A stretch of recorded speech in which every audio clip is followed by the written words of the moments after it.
잠깐 같이 기도드리겠습니다. 자비로우신 우리 아버지 하나님, 또 저희들을 한자리에 불러 모아주시고 또 하나님 말씀으로 교훈받게 해주신 것을 감사합니다.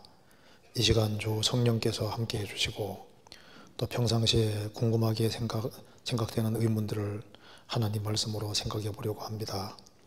하나님께서 함께 해주셔서 우리에게 유익된 시간이 될 수 있도록 함께 해주시고 도와주옵소서.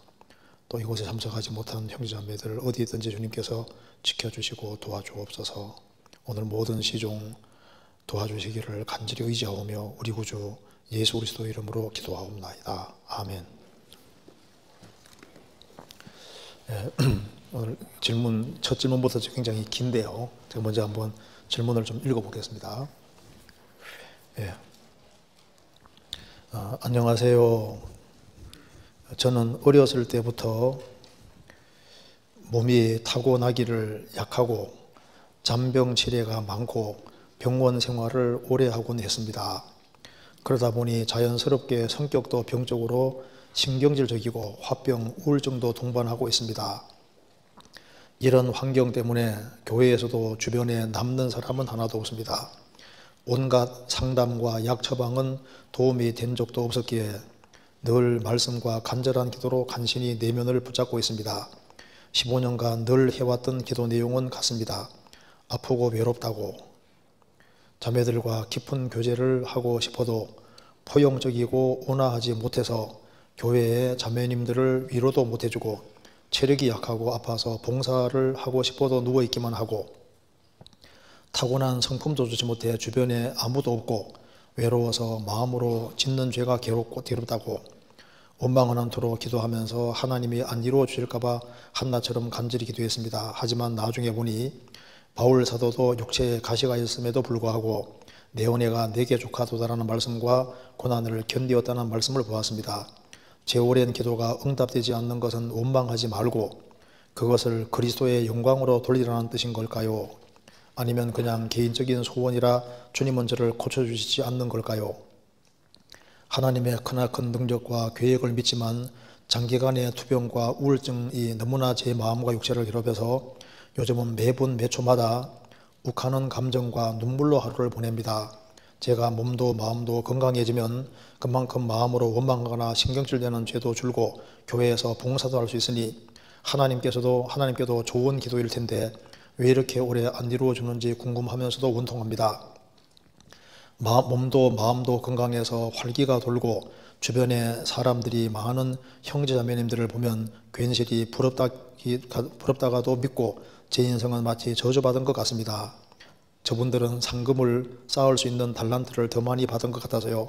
하나님은 누구나 동등하지 않으니 상대 평가로 달란트를 주신다지만 몸도 정신도 온전하지 못해 늘 누워서 하루 종일 말씀을 듣다 겨우 위로받고 눈물을 흘리다가 자는 제가 무슨 달란트를 쌓을 수 있는지도 모르겠고요. 정말일까요?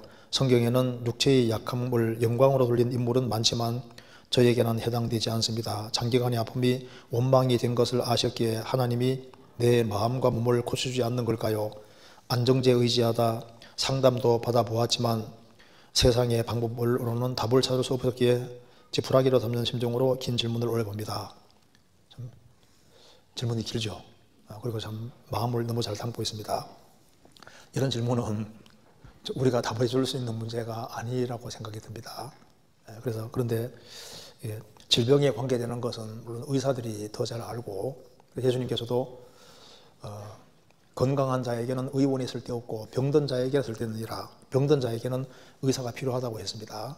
그런데 의료의 도움을 받아도 이게 좀 잘 쉽지 않은 것을 잘 마음으로 표현하고 있습니다. 그래서 한번 같이 좀 생각을 해보고 또 이 질문하신 분에게 조금이라도 좀 도움이 됐으면 좋겠습니다.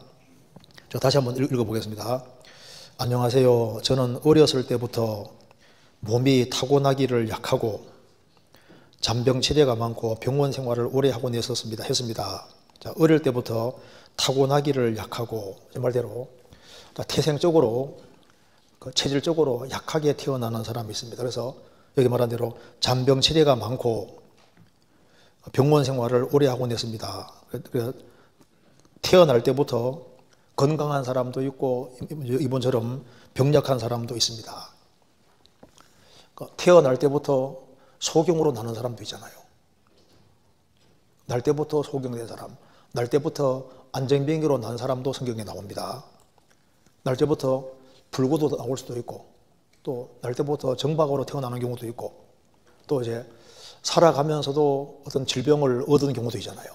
갑자기 병이 이제 도져서 갑자기 이제 실명하기도 하고, 뭐 귀가 안 들릴 수도 있고, 어떤 사람은 또 당이 심해져서 몸 일부를 지체를 자르기도 하고, 어떤 사람은 갑자기 풍을 만나서 그냥 그대로 병석에 누워있기만 하는 사람도 있고, 뭐 여러 종류의 일이 있는데, 태어나서 날 때부터 몸이 약한 사람도 있고, 또 건강하게 태어났지만은 어떤 불의의 사고로 이제 그냥 병석에 눕는다든가, 어떤 사람은 자전거 타고 가다가 탁 엎어졌는데 요 목 쪽에 이쪽에 돼가지고요, 하반 이렇게 목 밑으로 전부 다 불구가 돼가지고 전혀 말만 할 수 있지 몸을 전혀 움직이지 못하고, 몸은 원래 건강한데 하반 여기 머리 아래부터는 전혀 쓰지 못하는 거예요. 이런 사람도 있고 여러 사람이 있습니다. 헬렌 켈러 같은 경우는 태어난 지 얼마 안 돼서 볼 수도 없고 들을 수도 없고 말도 못하는 삼중고에 떨어지기도 했잖아요. 그래서 여러 가지 이제 그 어려운 상황 속에 놓을 수 있는데, 나면서부터 몸이 아주 병약하고 특별히 약한 그런 사람도 있을 수 있습니다. 성경 한번 찾아보시겠습니다. 출애굽기 4장 찾겠습니다. 출애굽기 4장 11절.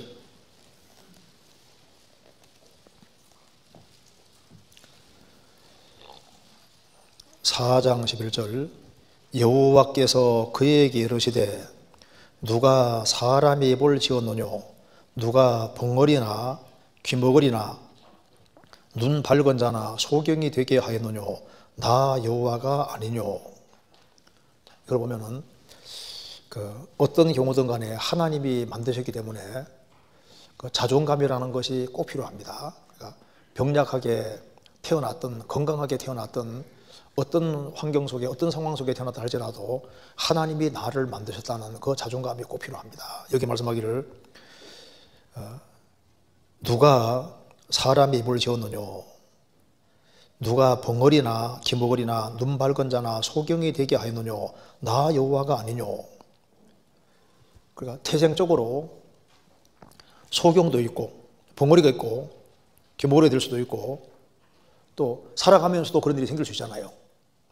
근데 어머니 태에서 사람을 조직하고 만드시는 분은 주님이십니다. 그래서 병약하게 태어났다 할지라도 하나님이 또 하나님의 뜻과 섭리 가운데서 그렇게 하셨다고 일단 받아들일 필요가 있습니다. 네, 그리고 병약한 육체를 가지고 있다 할지라도 사람은 그보다 훨씬 중요한 걸 가지고 있는데 그게 바로 영혼이라는 겁니다. 그래서 이거 한번 봐봐요. 여기에 사람이 이렇게 있으면은 사실 육체라는 것은 우리가 가지고 있는 이 몸을 가지고 있는데,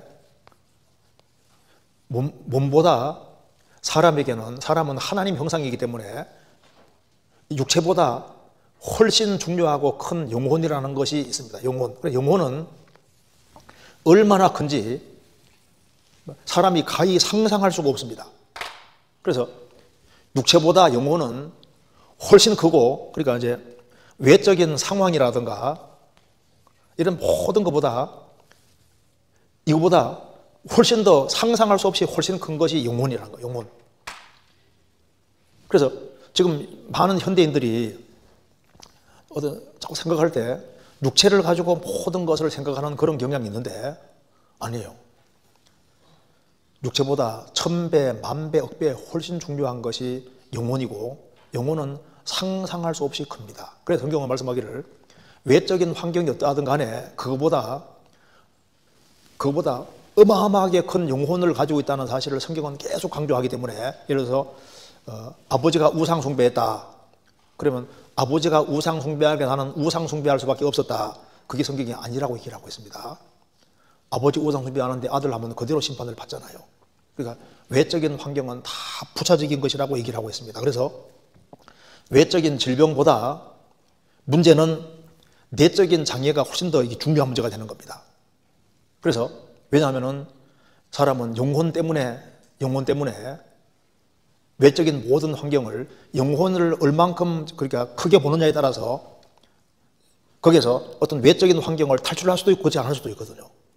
그래서 이제 사람은 영생할 수 있는 영혼을 가지고 있는 존재입니다.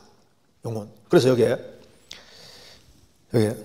그러다 보니 자연스럽게 성격도 병적으로 신경질적이고 화병, 우울증도 동반하고 있습니다. 이 말대로 아픈 것은 이제 몸뿐 아니라 정신에 영향을 크게 미치는 것이 맞습니다.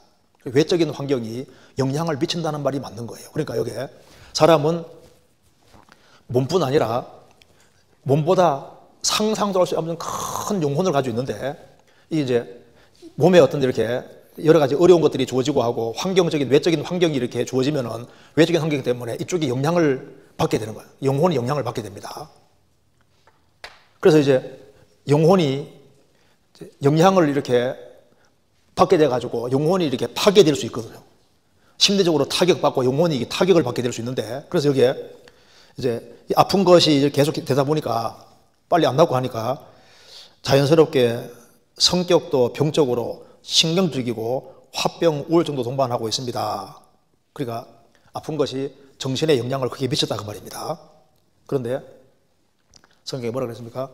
물어 지킬 만한가 보다 더욱 내 마음을 지켜라. 생명의 근원이 이에서 남이겨라. 그래서 아픔이 이렇게 오래된다든가 그리고 이제 외적인 환경이 바뀌지 않고 질병이 계속 지속이 되고 아픈 것은 계속 될 때 그때 마음이 공격받기 쉽고 영혼이 공격받기 쉽기 때문에 더더욱 더 조심해야 되는 것이 맞잖아요. 그래서 여기에 이건 실제 사실을 말하고 있습니다. 그래서 자연스럽게 이렇게 성격도 좀 약간 병적으로 신경적으로 아주 바뀌고 너무 힘드니까 이게 이제 인간적으로는 이해가 되잖아요. 그리고 이제 너무너무 빨리 안 고쳐지니까 화병도 생기고 그리고 이제 우울증도 동반하고 있다. 뭐 이제 아주 실제 사실을 잘 얘기를 하고 있습니다. 그런데 우리가 잘 아는 헬렌 켈러 있지 않습니까? 헬렌 켈러는 태어난 지 얼마 안 돼서 보지도 못하고 듣지도 못하고 말도 못하고 완전히 깜깜한 감옥 속에 있습니다. 그런데 앤 셜리반의 도움으로 이제 글자를 배우고 이렇게 하는 가운데서 어디에서 이 헬렌 켈러 인생이 바뀌었냐 하면은 여기 우리 잘 아는 헬렌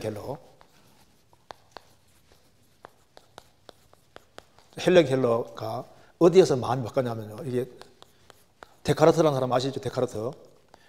꽃게다 이것은 나는 생각한다. 고로 나는 존재한다. 자, 나는 생각한다. 고로 존재한다. 이제 데카르트에 대한 글 같은 걸 배우면서 힌트를 받은 겁니다. 아, 자기는 지금 삼중고, 육체의 삼중고 속에 있는데 아, 사람은 생각이, 나는 생각한다. 고로 존재한다. 이 생각이라는 것 자체가 이게 인간에게는 이게 정말 중요한 것이구나. 나는 삼중고 속에 있지만은 생각은 얼마나 자유롭게 할 수 있잖아. 생각은.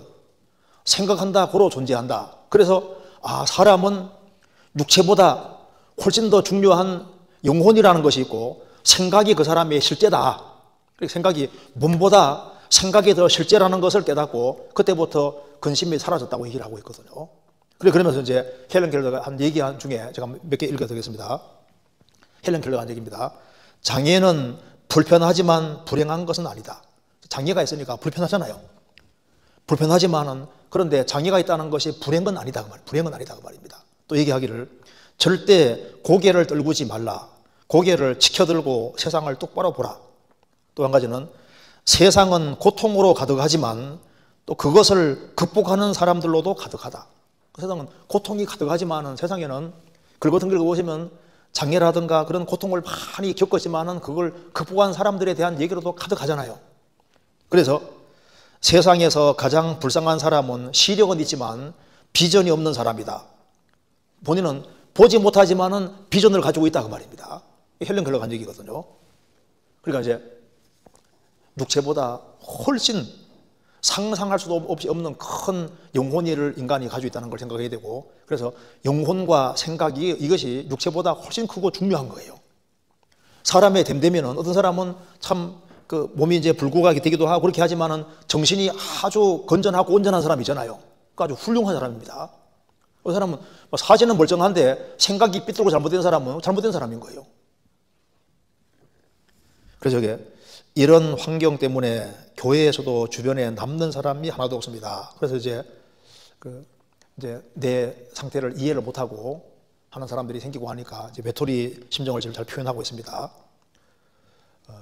그런데 하나님 앞에 물으면은 하나님께서는 정신이 훨씬 더 중요하고 마음과 영혼이 더 중요하다고 하는 걸 얘기를 할 겁니다. 그래서 요즘 어떤 사람은 참 나는 불행하다 이런 걸 느끼는 사람들이 많이 있을 수 있는데요. 제가 아는 어떤 분은 참 돈을 모으는데 참 그렇게 애를 많이 썼습니다. 그 돈을 그렇게 아끼는 분이에요. 그런데 갑자기 풍이 들어가지고 병원에 실려갔습니다. 몸을 꼼짝 못하는 거예요. 그래서 이제 반신불수에다가 이제 손을 한쪽 손은 좀 움직이는데 스스로 밥을 먹을 힘도 없습니다. 근데 그 소원이 뭐냐 하면요. 남들처럼 한번 걸어봤으면 그게 소원인 겁니다. 그래서 겨우 내가 몇 번 찾아가 봤는데 이제는 숟가락을 들고 밥까지는 먹게 됐는데 결국에는 걷지를 못하고 있다가 돌아가셨거든요. 그러니까 그렇게 돈을 애중지하고 아끼던 그분이 딱 그렇게 중풍으로 딱 쓰러져 계시니까 돈이 하나도 중요한 게 아니다 그 말입니다. 그래서 걷는 사람 보면 그렇게 부럽고, 그래서 처음에는 수저로 숟가락 밥도 못 먹으니까 밥 먹는 사람이 그렇게 부러운 거예요. 자기 손으로 떠가지고 먹을 수 있는. 우리는 지금 우크라이나 지금 살지 않고 여기 살고 있는데 제가 우크라이나 전도하러 여러 번 갔었거든요. 그런데 우리가 전도할 때 우크라이나 수도 키예프, 그 다음에 두 번째 도시가 하리코프, 오데사, 세 곳에 사는 전도를 했는데 그 세 곳이 지금 전쟁터잖아요. 그런데 우크라이나에서 많은 이주민들이 생겨서 이제 나라를 떠나가지고 이제 피난 많이 되지 않습니까? 그 전쟁의 폭격이 있는 그런 속에서는요, 그 속에서 그 남편이 죽고 혹은 아내가 죽고 자식이 폭격으로 죽고 하는 그런 비참한 상황이 주어졌을 때 그 속에 있는 사람들은 한국에 있는 사람들이 얼마나 부럽겠습니까? 그렇잖아요. 전쟁이 없는 세계 속에 사는 사람을 굉장히 부러워할 겁니다. 그리고 나는 너무 힘들다 그렇게 말해도 과거에는 예수 믿는 것 때문에 순교도 정말 많이 당했거든요. 순교. 그래서 요한계시록 14장 보면은 오른손 이마에 표 받는 얘기를 하면서 오른손 이마에 표를 받는 사람은 세세대로 밤낮 고통받는다는 얘기가 나오고 있으면서 성도들의 인내가 여기 있으니, 그 성도가 이스라엘 사람 중에 구원받은 14만 4천 명이 순교당하는 걸 얘기하면서 하는 얘기입니다. 순교당해서 주 안에 다 죽게 되는데 그 얘기하면서 성도들의 인내가 여기 있다. 그러니까 여기 있다는 말이 무슨 말입니까? 구원을 안 받은 사람이 표를 받고 살면서 잠깐 형통하고 살다가 지옥 들어가서 세세토록 밤낮 괴로움 받을 것을 생각해 보면은 순교 고통을 얼마나 참을 수 있다고 주님께서 말씀하신 거예요. 자, 그래서 여기 우리가 어떤 마음을 갖느냐가 참 중요한 겁니다. 그래서 외적인 환경보다 어떤 마음의 태도를 갖고 사느냐가 아주 중요한 문제가 되는데, 여기 우리가 잘 아는 사람 중에 하나 프랭클이라는 사람 들어보죠. 프랭클이라는 사람이 뭐냐면요, 유대인 수용소에서 살아남은 사람인데 이 사람이 수용소에 있는 사람들을 관찰을 해보고서 그 책을 쓴 겁니다. 그 내용을 제가 그 얘기를 잠깐 해보면은 그게 몸이 아무리 건강하고 이런 사람도 소망이 확실하지 아니한 사람들은 금방 몸도 쇠약해지고 다 이렇게 무너져 내려가는데, 몸도 병약하고 막 굉장히 몸도 아주 빈약하고 약한데 반드시 수용소를 나가서 누군가를 꼭 만나야 된다든가 뭔가 이렇게 사랑하는 사람 만난다든가 뭔가 확실한 소망을 가진 사람은 자기가 모든 걸 견딜 뿐 아니라 지쳐있는 모든 사람들을 힘을 주고 용기 북돋아 주는 걸 보면서 인간에게 정말 중요한 것은 소망이구나 하는 것을 확실히 깨우친 겁니다. 그래서 사람에게는 그 열악한 환경 속에서도 굴하지 않고 그걸 이겨나가는 그거는, 사람은 육체보다 영혼이 훨씬 중요한 것이고 그 소망 가진 영혼이 얼마나 중요한지를 확실하게 밝히고 있습니다. 그래서 여기 성경 한번 찾아보시면 잠언 18장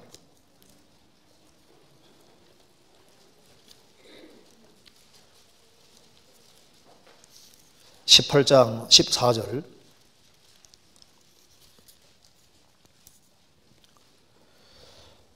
사람의 심령은 그 병을 능히 이기려니와 심령이 상하면 그것을 누가 일으키겠느냐. 사람의 심령은 그 병을 능히 이기려니와, 심령이 강건하면은, 영혼이 강건하면은 병도 능히 이긴다. 그리고 이제 병 자체가 안 나간다 할지라도 거기서 얼마든지 힘있게 산다 그 말입니다. 그러나 심령이 상하면 그것을 누가 일으키겠느냐. 자기 스스로도 심령을 더 상하게 만들 수 있는 거예요. 그래서 이 영혼이 붕괴되면은 누가 그 사람을 일으키겠느냐 그 말입니다. 그래서 여기 이제 질문하신 분이 온갖 상담과 약 처방은 도움이 된 적도 없었기에 늘 말씀과 간절한 기도로 간신히 내면을 붙잡고 있습니다. 그렇죠. 그래서 영혼은 훨씬 더 큰 기대이기 때문에 여기 상담과 그 병원에 상담했다는 얘기겠죠. 약 처방은 도움이 된 적도 없었기 때문에 늘 말씀과 간절한 기도로 간신히 내면을 붙잡고 있습니다. 얼마나 잘하는 겁니까? 그래서 본인이 주님 앞에서 신앙생활을 잘 해보려고 그래서 늘입니다. 늘 말씀을 항상 가까이 듣고 가까이 한다는 거예요. 그래서 말씀으로 힘을 얻고 있다 그 말입니다. 그리고 간절한 기도로 간신히 내면을 붙잡고 있습니다. 그러니까 외적인 환경은 안 바뀌는데 그래도 자기가 이제 주님 앞에서 이제 신앙생활 잘해야 되니까 그래서 간신히 내면을 붙잡고 있다. 그래서 지금 이게 이제 바른 길이고 바른 코스가 맞잖아요. 그래서 의사들이 할 수 있는 것은 육체 자체를 다루고 있는 것이지 영혼 자체를 치료할 수는 없잖아요. 그 영혼은 하나님만이 도와줄 수 있는 거니까. 그래서 늘 말씀과 간절한 기도로 내면을 붙잡고 있다. 그래서 이분은 남들보다 더 말씀을 가까이 하고 남들보다 더 많이 기도하는 그런 것이 주어졌기 때문에 본인 영혼에는 큰 축복이 됐던 겁니다. 그런데 이게 질문한 내용은 그런데 15년간 늘 해왔던 기도 내용은 같습니다. 왜 기도 내용이 똑같냐면 내가 소원하는 걸 항상 기도하는데 외적으로 바뀐 것은 없으니까 맨 똑같은 기도를 15년 동안 해왔다 그 말입니다. 그러니까 이제 기도도 15년간 늘 기도하고 말씀을 늘 봤으니까 꾸준히 신앙생활을 하지 않습니까? 그렇게 해가지고 이제 영혼에는 상당한 축복을 사실 받고 있었던 겁니다. 그러면서 아프고 외롭다고 자매들과 깊은 교제를 하고 싶어도 포용적이고 온화하지 못해서 교회에서 자매님들을 위로도 못 해주고 체력이 약하고 아파서 봉사를 하고 싶어도 누워있기만 하고 타고난 성품도 죄 못해서 주변에 아무도 없고 외로워서 마음으로 짓는 죄가 괴롭다고 원망하는 투로 기도하면서 하나님이 안 이루어 주실까 봐 한나처럼도 간절히 기도했다는 겁니다. 하지만 나중에 보니 바울 사도도 육체에 가시가 있음에도 불구하고 내 은혜가 내게 족하도다라는 말씀과 고난을 견뎠다는 말씀을 보았습니다. 제 오랜 기도가 응답되지 않은 것은 원망 말고 그것을 그리스도의 영광으로 돌리라는 뜻인 걸까요? 아니면 그냥 개인적인 소원이라 주님이 저를 고쳐주지 않는 것일까요? 이 마음이 주님께 상달 안 됐을 리가 없잖아요. 계속되는 기도는 향처럼 올라가고 있습니다. 그러니까 이게 15년 동안 꾸준히 기도했으면 여기 기도가 올라가고 주님이 충분히 들으셨을 겁니다. 그런데 여기에 개인적인 소원이라 주님은 저를 고치지 않는 것일까요? 기도가 응답되지 않은 건 원망하지 말고 그 상태에서 영광을 돌리라는 뜻인 걸까요? 아니면은 개인적인 소원이라고 저를 고치지 않는 것일까요? 하나님께서 보류해 주시는 것도 응답입니다. 하나님이 가장 적합하게 응답해 주시는 겁니다. 그런데 우리가 이 자매님에 대한 주님의 뜻을 우리가 알 수가 없잖아요. 그런데 우리가 이제 알아야 될 것이 있는데요. 예수님이 이걸 한번 생각해 봐요. 육신의 병에 대해서 이거 한번 생각해 봅시다. 자, 보세요. 예수님이 세상에 오셔서 3년 반 동안 공생애 하시면서 예수님이 접촉하는 사람 육체를 많이 고쳐주셨습니다. 근데 이건 뭘 말하냐면은 예수님이 십자가에 죽으시고 부활하신 이후에 성령이 오시면은 성령이 우리 영혼 속에 어떻게 할 것을 보여주신 겁니다. 그리고 예수님이 이스라엘 땅에 돌아다니면서 죽은 자를 살리신 것은 구원받을 때 영혼이 죄와 헐모가 죽었던 영혼이 살아날 걸 미리 보여준 거예요. 귀머거리 길을 열어두신 것은 구원받을 때 영혼의 귀가 열리는 걸 보여주는 것이고 소경눈 열어주신 것은 구원받을 때 영혼의 눈이 열리는 겁니다. 그러니까 예수님이 행하시는 모든 기적은 우리 영혼 속에 있을 것을 보여주시는 거예요. 그래서 예수님이 죽으시고 부활하신 이후에 사도들이 전도하는 과정에서 주님께서 병을 고쳐주신 사람도 있고 안 고쳐준 사람도 있거든요. 예수님 공생의 당시에 예수님이 나오는 사람 다 고쳐주셨잖아요. 그래서 예수님은 병 고쳐주는 것이 그 목적으로 오신 게 아니다 그 말입니다. 예수님은 육체에 오셔서 육체를 고쳐주신 것은 오순절에 성령이 강림하시면 우리 영혼 속에 할 것을 미리 보여주신 거예요. 예수님이 이제 죽으시고 부활하신 이후에 사도들을 통해서 전도하는데 사도들 중에 대표적인 사도 바울 사도. 바울 사도는 질병이 있는데 바울 사도는 질병 때문에 고통을 많이 하잖아요. 그러니까 바울 사도 생각에는 아니 내가 이 고통만 없어지면은 그러면 내가 더 힘있게 전도할 수 있는데 그래서 이게 고통이 없어지기를 간절히 기도했는데 주님께서 3번이나 기도했는데 주님께서 내 은혜가 내가 족하다고 안 고쳐주지 않습니까? 그렇죠? 그러니까 디모데 후서 4장 보면은 사도 바울의 동력자인 드로비모가 나와요. 드로비모가 사도 바울의 동력자인데 드로비모는 병들므로 밀레도에 두었다. 병이 들었는데 안 고쳐줬거든요. 그렇게 신약 성경 14권 정도 기록한 바울 사도가 자기 병도 못 고치고 그리고 드로비모도 병들었는데 그냥 뒀어요. 두고 전도하러 갔다 그 말입니다. 그리고 바울 사도는 질병이 있는데 그래서 누구 데리고 다녔습니까? 누굴 데려갔을 때? 누가 복음 누가 썼습니까? 누가? 그러니까 누가가 의사인데 누나가 아니라 누가? 그래서 누가 의사를 항상 대동하고 다니잖아요. 그래서 이제 사도행전에 우리가 나올 때 그게 누굽니까? 여기 누가가 들어가 있는 거. 의사가 항상 주치의로 따라다녔다니까요. 스펄전 목사는 그러니까 신약 시대에 정말 주님께 쓰임받은 목사 중에서 스펄전 목사는 평생 통풍으로 고생했는데 하나님이 통풍을 안 고쳐주셨거든요. 그러니까 이 통풍이 심해지면 굉장히 고통스럽습니다. 그런데 평생 통풍으로 고생했잖아요. 그리고 바울 사도가 가장 아끼고 사랑하는 사람이 디모데인데 디모데도 병이 있는데 안 고쳐줬습니다. 네 비위와 자주 나는 병을 인해서 포도 좀 쓰라. 또 사람도 포도주기 나오니까 눈이 부쩍 뜨이는데 아니 그때 디모데가 병이 있으니까 위장병도 안 좋고 하니까 위도 안 좋고 하니까 약용으로 조금 쓰라고 얘기한 겁니다. 포도 졸졸 마시란 말이 아닙니다. 어떤 사람은 그게 동그라미 치는 사람이 있어요. 야, 술 먹으라 했구나. 그런 얘기 아닙니다. 그러니까 여기에 주님이 신약시대 때는 에바브로 디도 같은 경우는 또 병 고쳐주기도 했잖아요. 그러니까 주님께서 어떤 사람은 고쳐주기도 하고 어떤 사람은 그냥 두기도 하시고 주님 소관인 거예요. 그러니까 어떤 사람은 간절히 소망하는데 그걸 주님께서 그 기도대로 소원대로 해주는 것도 응답이고 간절히 소원했음에도 불구하고 그렇게 하나님께서 또 계획 속에서 그대로 두는 것도 주님 뜻이니까 그건 주님께 맡기게 되는 겁니다. 그래서 바울 사도에게 내 은혜가 내게 족하다 그렇게 말씀하시지 않습니까? 그래서 여기에 하나님께서 구원받은 각자에 대한 계획을 따로 가지고 계신데 우리가 그 하나님의 계획을 정확히 알 수가 없는 겁니다. 그렇잖아요.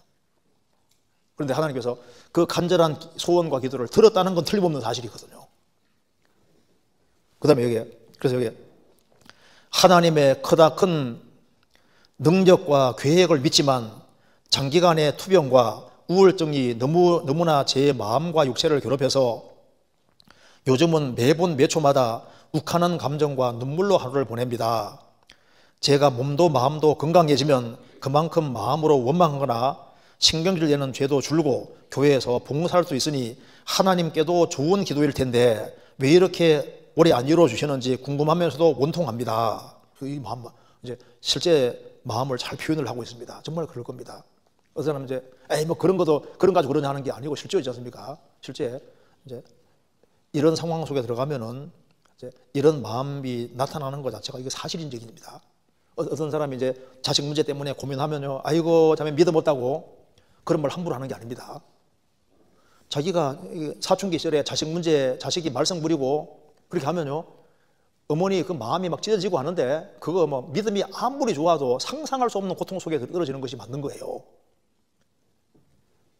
그래서 뭐 나 같으면 어떻게 할 텐데 저기 자기 그런 상황이 안 들어봐서 그런 겁니다. 구원받았다는 사람이 왜 저래 이렇게 말할 게 아니다 그 말입니다. 심지어 그렇게 믿음 좋은 욥도 나는 푸념조로 하나님 못 망한다고 얘기했지 않습니까? 얼마나 힘들면은 그런 욥같이 신앙 좋은 사람 마음속에도 그런 마음이 올라오겠습니까? 그러니까 실제적인 마음을 여기에 표현하고 있는, 그래서 요즘 매분 매 초마다 욱하는 감정과 눈물이 이제 그러니까 올라온다고 말입니다. 그럼에도 불구하고 또 기도하고 있잖아요. 그래서 오랫동안 기도하는데 그 안 이루어지니까 참 하나님이 나를 듣고 있는지 안 듣고 있는 것이 이제 막 이제 마음에 여러 가지 문제들이 막 생길 수 있잖아요. 그래서 왜 안 이루어지는지 궁금하기도 하고 원통하기도 한다. 그런데 하나님은 나를 생각하고 있습니다. 실제입니다. 성경 찾아보시면 시편 40편입니다.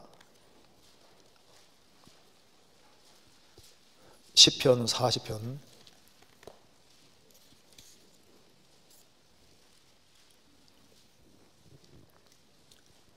17절입니다. 40편 17절.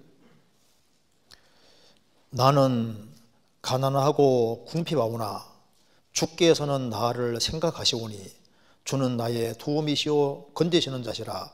나의 하나님이여 지체하지 마소서. 나는 가난하고 궁핍하오나 주께서는 나를 생각하시오니. 다른 사람들은 다 있는다 할지라도 가족도 병치레 같은 게 너무 심해지면 가족도 힘들어할 수도 있습니다. 가까운 사람들도 너무 힘들어서 멀리할 수도 있잖아요. 그렇지만은 하나님 우리를 만드신 분이 다릅니다. 주께서는 나를 생각하시오니. 욥이 제일 힘들 때 성경에서 제일 아주 선명하게 기록되어 있습니다. 아시죠? 욥이라는 사람 생애 속에서 언제가 제일 빛나게 기록되어 있냐면은 욥이 너무너무 힘들어가지고, 자, 여기 보면은 욥이라는 사람 생애 욥이 10명의 자녀를 낳고 참 신앙생활 잘했습니다. 그런데 욥이 이제 재산 다 날아가고 자녀 10명이 죽고 해서 이제 가장 깊은 공궁에 떨어졌을 때, 이때가 거의 한 1년 가까이 될 겁니다. 이때가 요때가 성경 욥기에 딱 기록되어 있잖아요. 그러니까 제일 선명하게 기록되는 때가 욥이 제일 힘들어할 때 제일 자세하게 제일 많이 기록이 되어 있잖아요. 그러니까 하나님이 제일 가치 있는 곳으로 기록하는 데가 바로 제일 힘들 때 그때인 겁니다. 그러니까 내 인생에서 내가 제일 힘들어할 때 그때가 사실은 가장 선명하게 기록되고 그때가 가장 빛날 때가 될 수 있는 거예요. 하나님 나를 잊은 것이 아닙니까? 원망이 생기고 불평이 생기고 그럴 때가 제일 크게 기록될 수도 있다 그 말입니다. 그래서 내가 누워있고 다른 사람들은 그렇게 주님이 열심히 사는 것처럼 보이는데 나는 그냥 누워서 그 병상에 누워있고 나는 뭐 하는 짓이냐 생각할 때 그때가 하나님을 가장 많이 생각하고 하나님과 가장 씨름하고 그 시간이 가치가 제일 큰 시간이 될 수 있는 거예요. 그렇잖아요. 나중에 저 위에 가보면은 상황이 완전히 바뀔 수도 있습니다. 그리고 여기 이제 몸도 마음도 건강해서 활기가 돌고 주변에 사람들이 많은 형제자매님들을 보면 괜시리 부럽다가도 밉고 제 인생은 마치 저주받은 것 같습니다. 저분들은 상급을 쌓을 수 있는 달란트를 더 많이 받은 것 같아서요. 하나님은 누구나 동등하지 않으니 상대평가로 달란트를 주신다지만 몸도 정신도 온전하지 못해 늘 누워서 종일 말씀을 듣다가 겨우 위로받고 눈물 흘리다가 자는 제가 무슨 달란트를 쌓을 수 있는지도 모르겠고요. 정말일까요? 상상할 수 없는 상이 있을 겁니다. 이때 정말 하나님 붙잡고 씨름하는 것이기 때문에. 그래서 제가 중학교 때 그 암이 걸려서 고등학교 때 그 주님 품에 들어간 자매를 신방을 2번인가 했었는데요. 그때 와, 중학생인데도 정신 자체가 있지 않습니까? 죽음을 항상 앞두고 있는 그런 그 상태가 있으니까 그 하루하루가 아주 진지하고 심각한 거예요. 같은 또래 구원받은 애들이 이제 중학생이나 이런 사람들 1년 신앙생활 하는 것보다 그 하루가 훨씬 가치가 크다고 생각이 들더라고. 그러니까 그 자면은 굉장히 아주 인생 하루하루가 이거 왜냐하면 자기가 질병과 죽음 앞에 항상 놓여 있으니까 인생이 아주 진지하고 심각한 거예요. 그런데 여기 누워 있으면서 할 일도 굉장히 많습니다. 그래서 특별히 그 누워 있는 가운데 해외 선교사들을 위해 기도하고 전도사를 위해서 기도하고 교회를 위해서 기도하고 그래서 우리 역사 기록 속에 보면은 참 병석에 누워 있는 그 어린 소녀가 그 기도 제목 갖다 놓고 기도 쭉 하고 계속 기도했는데 죽었는데 그 교회가 부흥이 됐는데 그 동네에 그 그 소녀가 이름을 쫙 기록해놓은 그 사람들이 다 구원받아가지고 있지 않습니까? 나중에 보면 딱 그 소녀가 기도 제목으로 원래 끊임없이 기도했던 그 사람들이 다 교회에 들어와 있는 거예요. 그러니까 어떤 상황 속에서도 내가 할 일 찾으면 할 일이 얼마든지 있다고 말입니다. 여호와께서 완전한 자의 나를 아시니 저희 기업은 영원하리로다. 구원받은 사람의 하루하루를 아시고 그 하루하루가 영원한 기업과 연결되어 있고, 그래서 병석에 누워 있어도 할 일이 굉장히 많은 거예요. 그래서 여기에 성경에는 육체의 약함을 영광으로 돌린 인물은 많지만 저에게는 해당이 되지 않습니다. 장기간의 아픔이 원망이 된 것을 아셨기에 하나님이 내 마음과 몸을 고쳐주지 않는 걸까요? 욥도 원망했습니다. 찾아보시겠습니다. 욥기 7장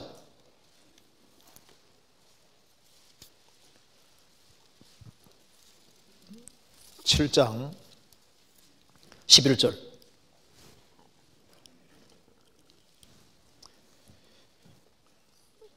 그런즉 내가 입을 금하지 아니하고 내 마음에 아픔을 인하여 말하며 내 영혼에 괴로움을 인하여 원망하리이다.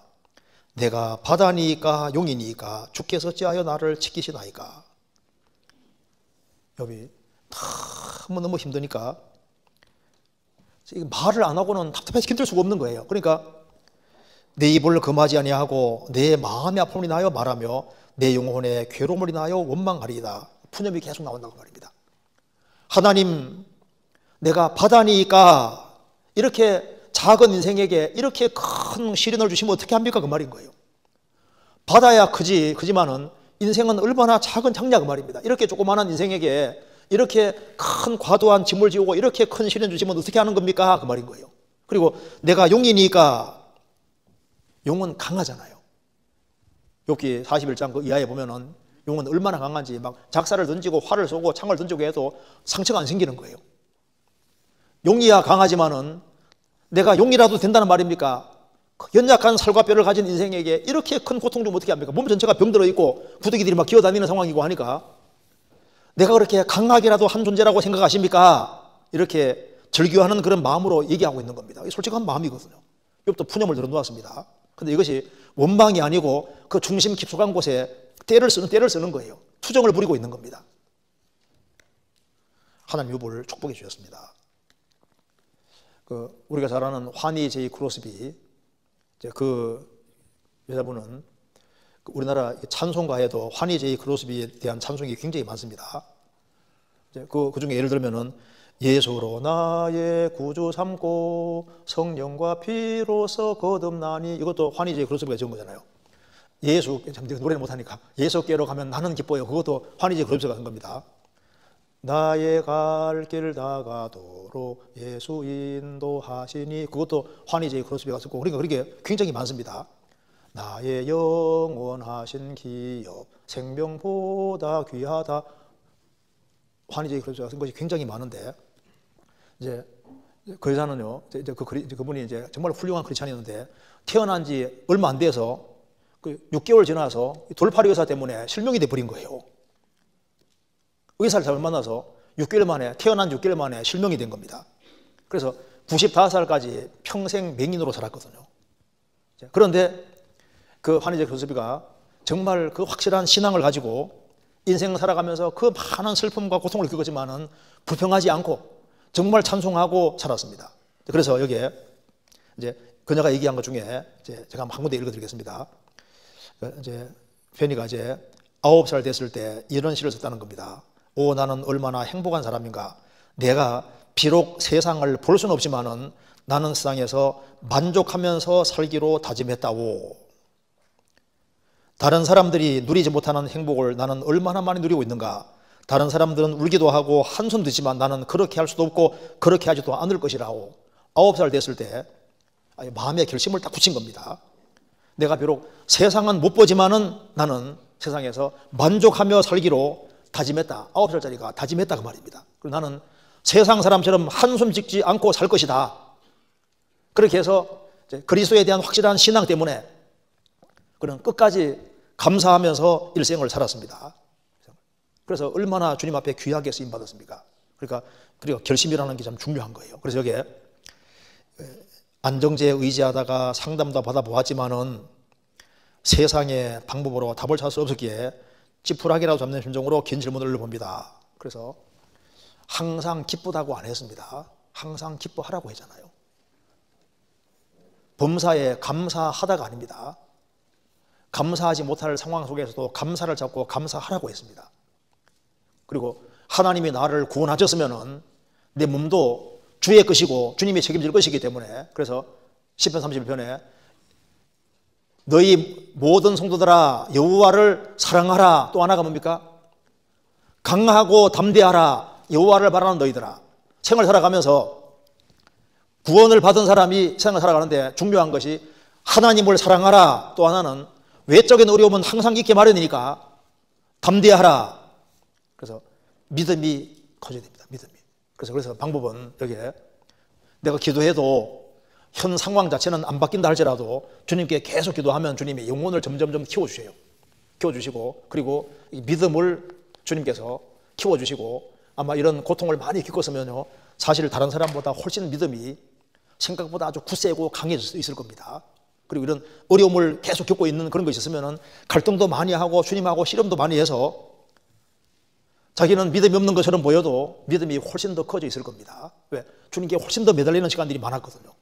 그리고 하나님께서 정말 놀라는 것은 믿음이기 때문에 주님을 놀라게 한 분은 누굽니까? 백부장. 백부장 믿음 보고 주님 놀라신 것처럼 주님께서는 어떤 상황에서도 이제 믿음을 키우는 것을 기뻐하실 겁니다. 그리고 이제 좀 다행스러운 것은 주님이 곧 오시잖아요. 주님이 곧 오시면은 모든 질병에서 해방이 됩니다. 그래서 고통 있는 사람이 최고 바라는 것이 재림이에요, 재림. 주님이 재림하시면은 모든 것은 다 치료가 되는 겁니다. 그래서 아마 어떤 다른 분보다도 병석에서 누워있고 힘든 사람은 주님의 재림을 간절히 소망할 텐데 그 간절한 소망이 결국 이루어집니다. 성경 말라기 4장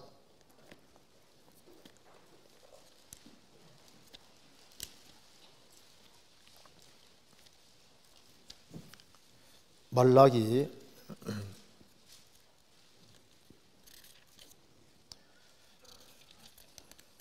4장 2절 내 이름을 경외하는 너희에게는 의로운 해가 떠올라 치료하는 광선을 발하리니 너희가 나가서 외양간에서 나온 송아지같이 뛰리라. 내 이름을 경외하는 너희에게는 의로운 해가 떠올라서, 예수님이 의로운 해입니다. 예수님이 재림하실 때 치료하는 광선을 발하실 것이다. 치료하는 광선을 발하실 때 우리가 이런 몸이 아니라 주님과 같은 그런 부활의 몸을 입고 영혼 몸 전체가 다 치료가 되는 겁니다.